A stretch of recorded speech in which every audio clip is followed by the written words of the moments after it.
Hello दोस्तों, आइए जानते हैं देश और दुनिया की 20 महत्वपूर्ण बड़ी खबरों को सिर्फ 5 मिनट में। तो फटाफट वीडियो को लाइक एंड चैनल को सब्सक्राइब कर लीजिए। झारखंड में अब ठंड ने पूरी तरह दस्तक दे दी है। मौसम विभाग के अनुसार उत्तर पश्चिमी और उत्तर पूर्वी हिस्से से ठंडी हवाएं राज्य में प्रवेश कर चुकी है, जिसके असर से तापमान में तेजी से गिरावट दर्ज की जा रही है। राजधानी रांची समेत पिछले 24 घंटे में न्यूनतम तापमान में 2.5 डिग्री सेल्सियस और अधिकतम तापमान 2.1 डिग्री की कमी आई है। केंद्र सरकार ने दिल्ली कार ब्लास्ट को आतंकी हमला माना है। बुधवार को केंद्र कैबिनेट की बैठक में लाल किला के पास हुए टेरर अटैक पर प्रस्ताव पारित किया है।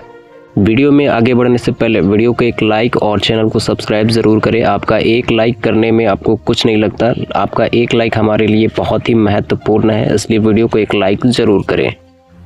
गुजरात में भरूच जिले के इंडस्ट्रियल एरिया GIDC में मंगलवार देर रात एक कंपनी में विस्फोट से 3 लोगों की मौत हो गई है। वहीं 24 कर्मचारी घायल हो गए हैं। घायलों को भरूच के अलग अलग अस्पतालों में एडमिट करवाया गया है। इनमें 4 से 5 कर्मचारियों की हालत गंभीर है।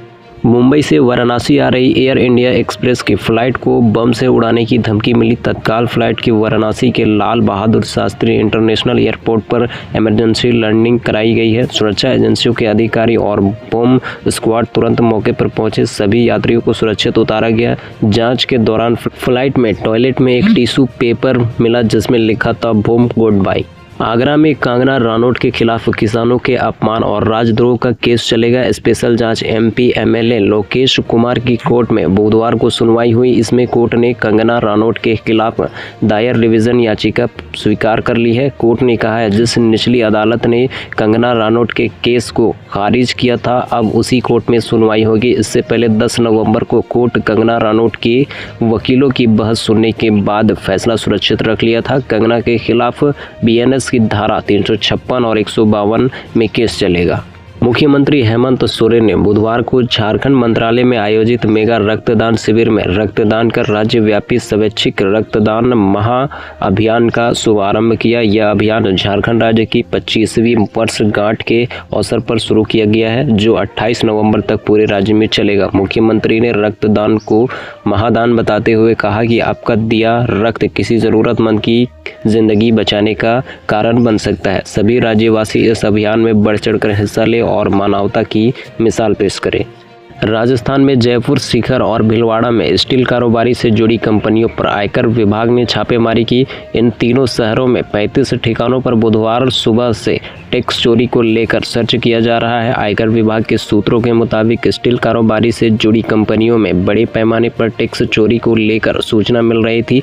आयकर विभाग की टीमों ने जयपुर, सीकर और भीलवाड़ा में स्टील कारोबारियों के ऑफिस, घर के साथ उनसे जुड़े लोगों पर भी छापेमारी की। छत्तीसगढ़ विधानसभा का 18 नवंबर को विशेष सत्र बुलाया गया है, जो रायपुर के पुराने विधानसभा भवन में आयोजित होगा। विधानसभा सचिव दिनेश शर्मा ने इसके लिए अधिसूचना जारी कर दी है। यह सत्र खास इसलिए भी होगा क्योंकि यह पुराने विधानसभा भवन में होने वाला आखिरी सत्र होगा।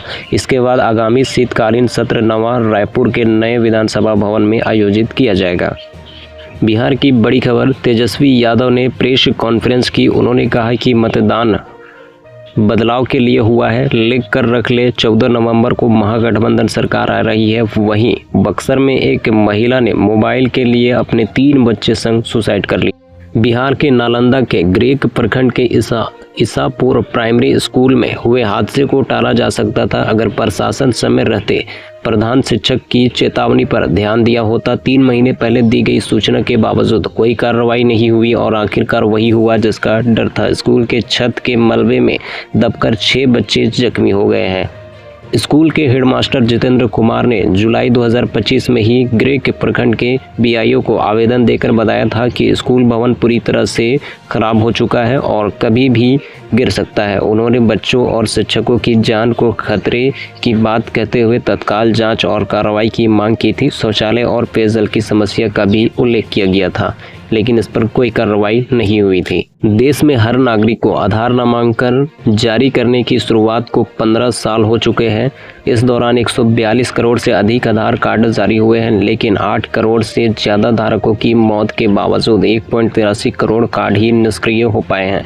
करीब 6 करोड़ मृतकों के आधार अभी सक्रिय है। इससे बैंक फ्रॉड, फर्जी खाते और सक्रिय सरकारी योजनाओं के लाभ में गड़बड़ी जैसी आशंकाएं बढ़ गई है। गुजरात के अमरेली जिले के रहने वाले एक कारोबारी ने अपने पूरे गांव को कर्ज मुक्त बना दिया है। सवार कुंडला तहसील के जीरा गांव के निवासी बाबू भाई जीरावाला ने अपनी गांव की पुण्यतिथि पर गांव के 290 किसानों का पिछले 30 सालों का कर्ज चुका दिया है। इसके लिए उन्होंने 90 लाख रुपए दान किए। उनकी एक मदद से गाँव के सभी किसान कर्ज मुक्त हो गए हैं। इस बारे में बाबू भाई जीरावाला ने बताया, हमारे गांव में जीरा सेवा सहकारी मंडल को लेकर 1995 से एक बड़ा विवाद चल रहा था। इस समिति के तत्कालीन प्रशासकों ने किसानों के नाम पर फर्जी लोन लिए थे। इतने सालों में कर्ज कई गुना बढ़ गया था। किसानों को सरकार से मिलने वाली सहायता राशि या लोन और अन्य सुविधा से वंचित रहना पड़ रहा था। गांव के किसानों को बैंक कोई लोन नहीं देती थी। लोन ना मिलने से किसान परेशान थे। कर्ज के चलते ज़मीन का बंटवारा तक नहीं हो पा रहा था। इसलिए मेरी माता पिता की इच्छा थी कि उनके पास जो गहने हैं उसे बेचकर गांव के किसानों को कर्ज मुक्त कर दिया जाए। के पौड़ी गढ़वाल में एक सरकारी स्कूल का हेडमास्टर रास्ते में नशे की हालत में मिला है, जिसका वीडियो सोशल मीडिया पर वायरल है। वायरल वीडियो में एक महिला कहते हुए सुनाई देती है कि गांव के स्कूल के टीचर शराब पीकर सड़क पर बीच रास्ते में पड़े हुए हैं। हमारे बच्चे इन टीचर से क्या शिक्षा लेंगे। खंड शिक्षा अधिकारी विवेक पवार ने बताया कि मामला संज्ञात में आते ही 2 सदस्यीय जाँच कमेटी बना दी गई है। कमेटी में 2 लोगों को शामिल किया गया है। इन दोनों अधिकारियों को निर्देश दिया गया है कि वे तुरंत स्कूल जाकर यहां संबंधित लोगों से बात करके पूरे मामले की जांच रिपोर्ट तैयार करें और 3 दिन के भीतर खंड शिक्षा अधिकारी के कार्यालय में जमा करें।